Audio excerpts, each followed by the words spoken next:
Welcome to the Consultants Way podcast, your go-to resource for all things professional services consulting. Brought to you by McMahon & Ransford, a strategy consulting firm with over 30 years of experience helping B2B organizations achieve sustainable growth, and the Consultants Way, the leading comprehensive consultant development program. Hosted by Dean McMahon and Anthony Paluska, we share expert insights, firsthand experiences, and conversations with industry leaders on the topics that interest you most. The views and opinions expressed by guests on this podcast are their own and do not necessarily reflect the views or positions of their employer, company, or affiliated organizations. Welcome back to the Consultants Way podcast. Anthony Paluska and Dean McMahon, and today we are joined by Rico Oyola. Rico, welcome to the show. Thanks for having me.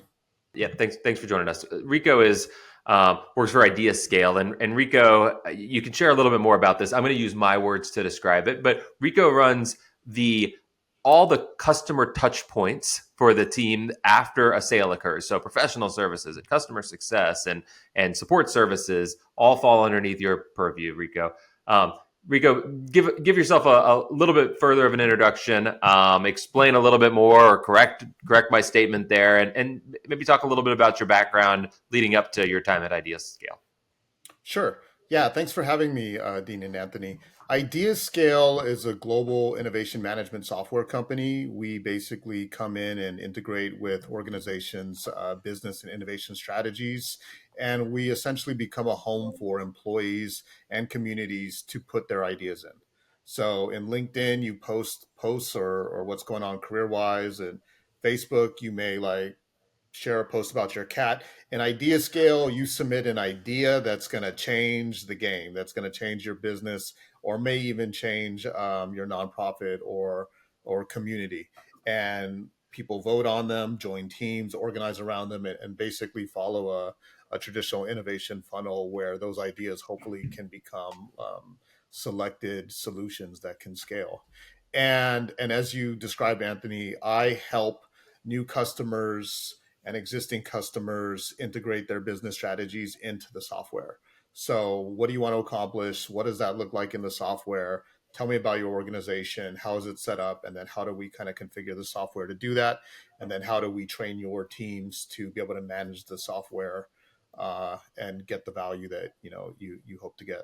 Yeah, much better said, and excited to talk more about that. Can you dive into a little bit of your background prior to joining IdeaScale? Yeah, so definitely a little bit of not a direct journey to open innovation software. I got my start actually out of undergrad helping a small civil rights law firm here in San Francisco. They had a 50-member social justice coalition, and the executive director who kind of sponsored and founded this coalition was always just surprised that the coalition members, these organizations, would only come together when they were reacting to some kind of detrimental legal threat.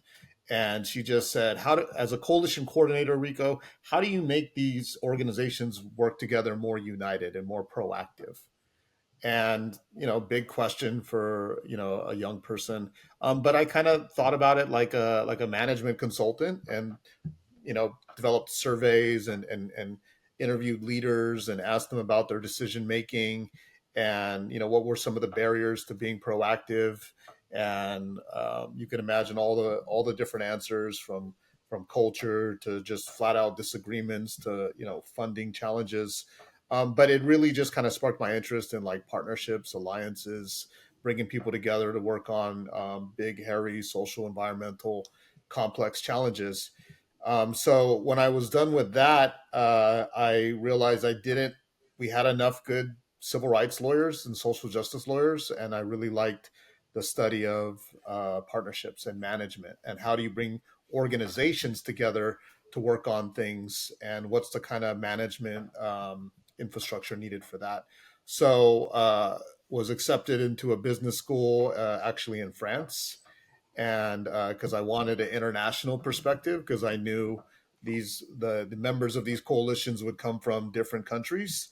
So studied partnerships and innovation out in France, and then kind of came back to the States and was looking for a job. And the World Economic Forum, which brings together CEOs and companies and nonprofits and universities um, annually in their meeting in Davos, Switzerland, was looking for a telecom account manager. So essentially, within the World Economic Forum's membership, who are the telecom or technology CEOs, and let's bring them together to talk about like the future of ICT, the future of the mobile internet. What's this big data being emitted from all these devices, and how do we use that to improve the state of the world, to help farmers in developing regions get access to like real-time weather forecasts or education for vulnerable communities. So it was just basically a great place to practice what I just learned about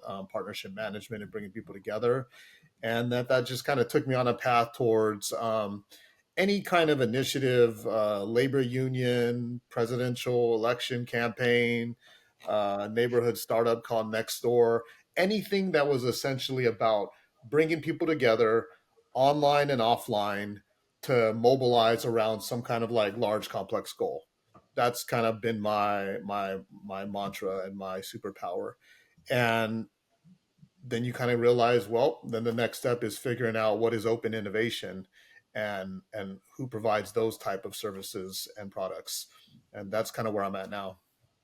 So it's such a great, unique background as you and I've talked. Tell me how that allows you to think differently in your role than maybe some of us who came through pure technical.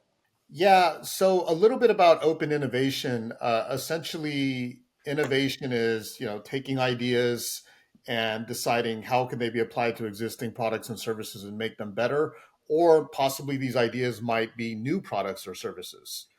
And then you kind of think about, well, what are the quality of those ideas? Are they any good? Do they make sense? Are they feasible, desirable, viable? Well, that's a function of the people in the room. And then it quickly becomes a diversity conversation where the most diverse subject matter experts you have that actually represent customers or are touching the problem daily that you're trying to resolve, then it becomes about bringing people together. So in IdeaScale, the software essentially invites employees and communities to come together and submit ideas that address their business or community challenges. So coming up into this role, I knocked on doors in Dallas, Texas, and Louisiana to try to get people to sign up for this neighborhood app. I helped launch small nonprofits, social justice nonprofits. I convened CEOs in Switzerland. So it helped me realize, okay, all different types of people, all different types of statuses. They all represent different organizations with different products and services. Where is the kind of common opportunity and the gray that kind of binds us all together and brings us together to work on this kind of um, large, complex challenge? So I think being able to just shake so many different people's hands and try to empathize and relate with their missions and their industry challenges gave me just a ton of frameworks to bring people together to innovate. How do you cascade that down to your organization? Yeah, it's a challenge. It's a good question. I am blessed with like really great staff that also kind of I think people today also kind of have this more multi-stakeholder mindset where they can hop out of their own um, day to day and put themselves in other people's shoes. But really, that's what I try to do is like, okay, you're meeting with your account. She's coming from another important meeting and she's coming into the meeting late, right? And you want to talk about these agenda items. What does she want to talk about? And just try to meet your customer where they're at and then just try to do your research and empathize what is their context, and then that's going to like set you up to like hit the ground running and be able to move your agenda, which essentially is supporting your customer. Yeah. How so take that example, right? And I'm sure your staff and your team comes from a wide range of different kind of backgrounds and experiences on that. How easily I think everybody will understand the concept of what you just talked about, right? And your example about the executive coming from another meeting and what does she want to talk about in that case. But how have you seen that actually deployed in practice? And where do people slip up and where do they have challenges when just this broader concept of focusing a lot on something you got a lot of experience with in outside of the professional services space, but those that grow through the more technical reins of it don't have as much experience with early on in their career, which is like, hey, the relationship development and the that partnering aspect of things is so critical and so important. So there's the guidance you give and the direction you give, but okay, where do people struggle and how do you help them overcome it as you try and get them to see some of that in the same way you've experienced it? I do a bunch of good and terrible analogies and metaphors that hopefully help people kind of see what you're trying to do. One thing we do is present like a innovation program org chart. Like these are the typical roles that are a part of this initiative, whether it's a university or a global company or a startup. And then here's kind of like the individual campaign team, right? So I just get people to see like, okay, Tom over in IT is probably that. Janet over in marketing and communications engagement, she can play that role. I'll play this role and that role, and then we just have a conversation about like these are the pieces, right? I'm also I tell them like, have some humility. Like we don't know essentially everything about the client, right? So let's meet them in the middle. We call them, IT. You may call them something else. We describe it as single sign-on. You have a different term. We call them innovation campaigns. You call them innovation challenges. That's okay. Like let's just kind of figure out like what are the shared components and develop that understanding. And then kind of once we do that, then we kind of take a step back and say, okay, now what are some of the challenges that I've seen? Now that we kind of know who's who, well, how do we kind of deploy that now? And there's always like, okay, well, we've come this far, but there's just this whole other level of leadership buy-in. Okay, so let's acknowledge that. Like just because we sold the service and the initiative, we're still selling, right? In terms of the long-term value, what we're trying to do. Then there's just some very practical, technical things we need to do. We need to get IT's and security's buy-in, or they're not going to turn the lights on for us.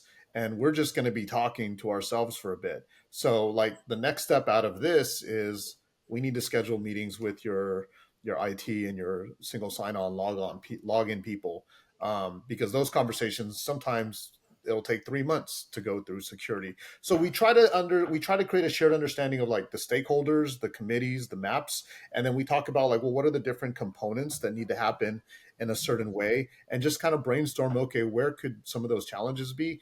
And that does so much, I think, in empowering both the service providers, the customer success managers, and also the client and their team, that they can basically say, okay, Rico, we'll take this, and this. You guys keep working on that.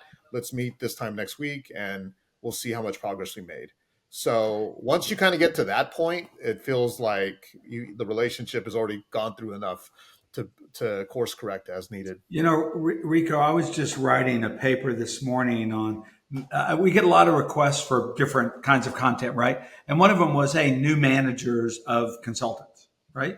Mm-hmm. And one of the things I was just writing on today was demonstrate the behaviors you want them to have. And you do that so wonderfully well that because I know you, they not only hear your horrible analogies, but they see your compassion and your ability to find that thread. I also loved, and I know Anthony already mentioned, the example is they're not coming to your meeting with that's the most important thing in their day and the only problem they have. Yeah. Right. Yeah. And they're the customer and you're their friend. So let's be aware of it. That's just excellent. Yeah. In hearing you walk through all of those different things, you right, the stakeholder analysis portion of it, let's use our customers' language for things rather than our own language, and be cognizant of the fact that we might be saying the same things but talking past each other. So let's figure out how to resolve that. The concept of making sure that we're listening to our clients and addressing the things they want to talk about and focus on, so that we're not the doctor showing up prescribing everything for the patient, diagnosing the patient without asking them what's going on in their lives and how they're feeling. And then also your pieces of, hey, we can look ahead and say, hey, here's the challenges that the IT team will have or implementation will have broadly. And so let us tell you what those 2 or 3 things are going to be so that we can get out in front of it. If I'm on your team and I'm hearing you give me all that guidance, the underpinning feeling I have is, hey, it's my responsibility, my job to act as the advisor and the consultant to my client rather than the implementation team or the support team or the whatever, right? You're kind of elevating my role to say, hey, we're responsible for the customer's success here. I imagine that's part of your intent with all of that. Yeah, absolutely. And a lot of it is just going back and also just kind of listening. Sometimes, you hear it but you need to kind of now read it again and hear it again in this new context. So I'm constantly doing that, checking to see are we is this the most important thing to be working on actually right now, or is there a bigger issue that we skipped over? They brought it up, but we're just skipping over it because I want to get single sign-on set up, or I want to get this content configured. So Yeah, I mean, keep bringing them back to it. I wanted to get back. I find what your company does exciting too. Do you have without getting into anybody's private business, an example too of really great ideas that came through y'all's process and technology that fundamentally changed the direction, if not a company, at least a division or something? yeah, sure. I mean, one of the most celebrated examples was NASA used to be one of our customers. And they have NASA, a government agency though, has pioneered open innovation. So you have all these NASA employees, but you also have all these other thought leaders and scientists that just kind of work together in collaboration, and they do it through a variety of platforms. And one of them was IdeaScale, and one of their challenges was around some of the technology needed to transfer biological fluids down from the International Space Station based on certain constraints. So they were going to do some research to figure out, how do we build this? What's the technology that's needed? And one of the things they did was, well, let's also just create a challenge where we challenge our workforce to solve this on their own.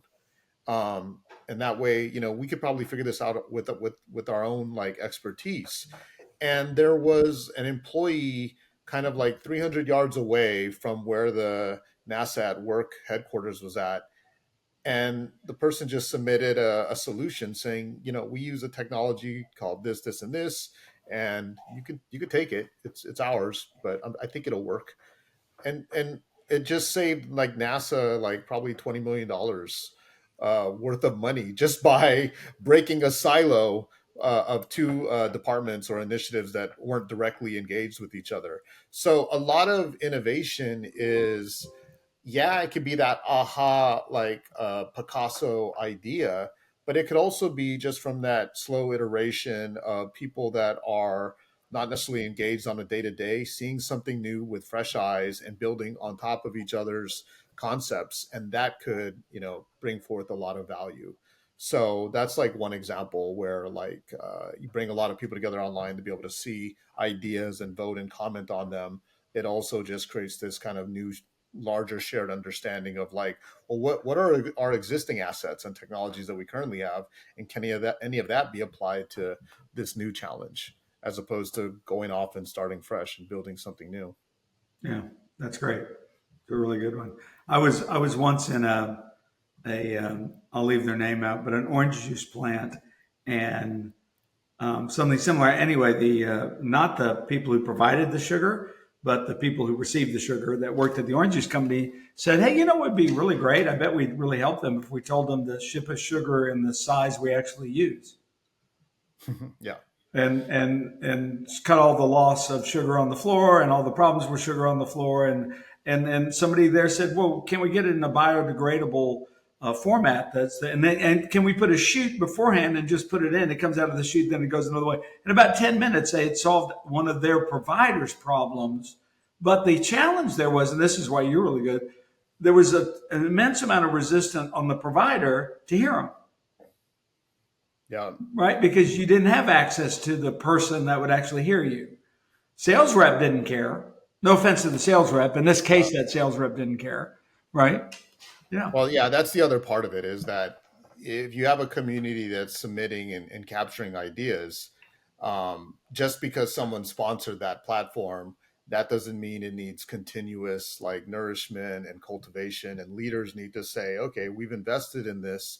We've created this culture where people can share ideas, but are we going to just like let them continue to share, or are we going to actually like look at them and take them seriously, allocate resources to them, and also just make mistakes and test new things and break some things, and potentially even cannibalize existing businesses.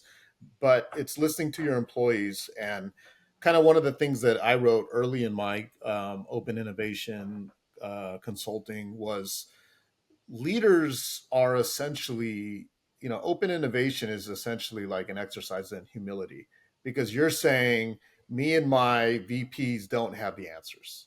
We are opening it up to all our employees and maybe even beyond to the world or to our other strategic partners to co-share and collaborate with us. And that takes, back in the day that was radical.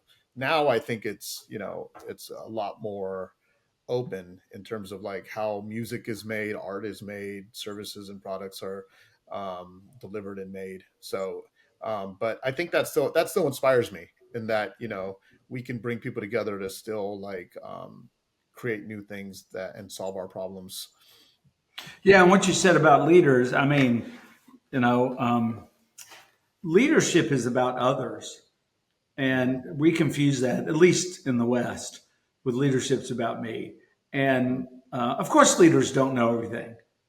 Of course, particularly the more innovative the thought, Yep. right? And then, of course, so many of our companies don't reward taking risks.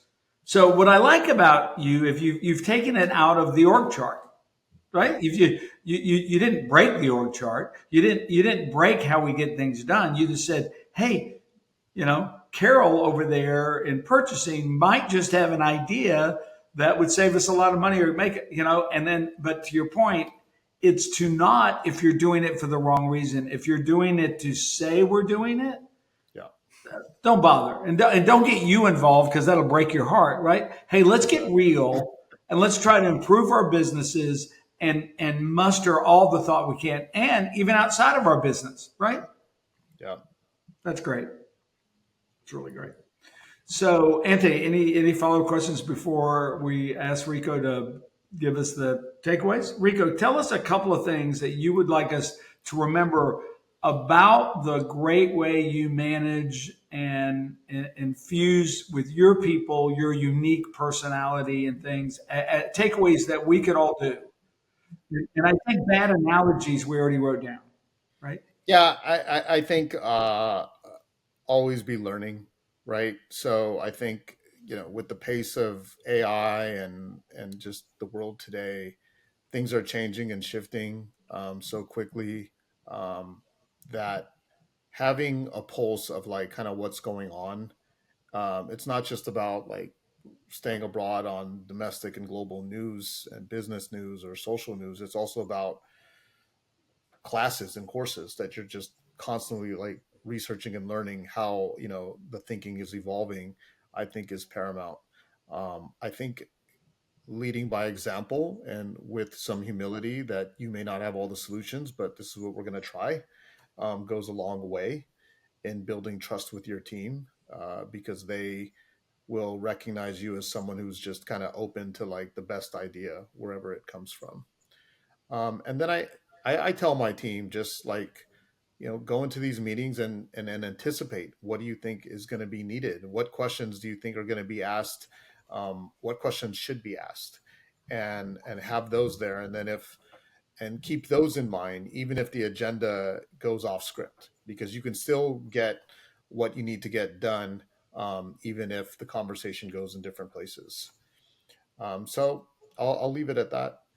That was just great, Rico, and I really enjoyed the lunch we had with at the farmers market. That was wonderful, and I can't wait to get out and see you again. And thank you so much for coming today and sharing your passion. And just to repeat something you always say, which I find just inspiring for everybody, is you don't have to come through the traditional route to be very effective in this business, right? And you're such a great example of a wonderful route. I don't know anybody who's got to do some of the things you've done, and then to apply it to make our this particular business better, but our PS business better. And now that you're head of all things after sale, is that called the Grand Poobah, by the way? No. But anyway, thanks so much, and we can't wait to see you again. Great to talk with you, Dean. Anthony, you're also welcome to come out to California and connect in person. We'll take you to the same spot. And yeah, have a great weekend. And thanks for your interest. Absolutely. Thanks, Rico. Well, I think Rico's, and I wanted him to highlight this at the beginning, and he spent time on it. You expanded upon it, but his background and journey through this, I think, lends itself so nicely to the kind of attitude and the kind of responsibility that we have in professional services to build strong customer relationships, take your problem solving skills that may not traditionally be thought about as management consulting skills. But as he said, right, he's like, that's the hat I had to put on in my first job. And I asked some questions and I started to try and solve the problems and I dove into that. If you take that skill set and you've applied it in a bunch of different situations, that journey, even though unique, provides such a valuable skill set to the professional services industry as a whole, and clearly he's been successful in his career and developing his team with that as a backdrop. So I thought that perspective was very helpful, and I'm glad he spent some extended time on his background. Yeah, I think that's the big takeaway is he came at this through his background, but we teach and we like, hey, empathy, understand where they are, be their friend. They don't have to be your friend. I thought he did real well. And I just bet, I'd love to interview some people who work for him. I bet he mirrors that every day. Yeah. It's it's such an obviously we're passionate about this topic, but it's such an underappreciated and not underappreciated in terms of people don't see the value in it, but it's a skill gap that seems to exist in a lot of organizations, right? I talked to somebody this morning about this topic. You and I were together earlier this week with somebody else on this topic, which is we have all these people that are deep subject matter experts or technical experts or domain experts, and they graduate up into a role where I now have to manage clients and solve problems and deal with the ambiguity that's associated with something where I've been traditionally technical and that's a shift, and that's a shift that does not come naturally, and that's why Rico's background, he learned all of those skills and then applied them to the technical setting, which was his current business and some of the software companies he's worked at before that. But if you grow up through the traditional space, you sometimes just don't have that opportunity to flex and grow that muscle, and so leaders like him and just other advocates for this kind of stuff in the space, I think, are really important. Yeah, and I like what you said, that you didn't get the opportunity, but also your personality might not naturally force that. So structure and education and development, handholding, mirroring, all help you get there. And you and I, we talk about this all the time. We believe everybody can get there if they want to through tools and techniques. So yeah, what a great guy, and we'll have him back. So take us home, Anthony. All right. If you enjoyed Rico and this conversation, check us out and other videos and other past recordings on YouTube or your podcast channels. Like, subscribe so you don't miss another one in the future. And if you want to connect with Dean or I, you can find us on our individual LinkedIns, or you can email us together at the show's email address, which is podcast@consultantsway.com. So looking forward to hearing it from everybody, and we'll see you next time. Thanks.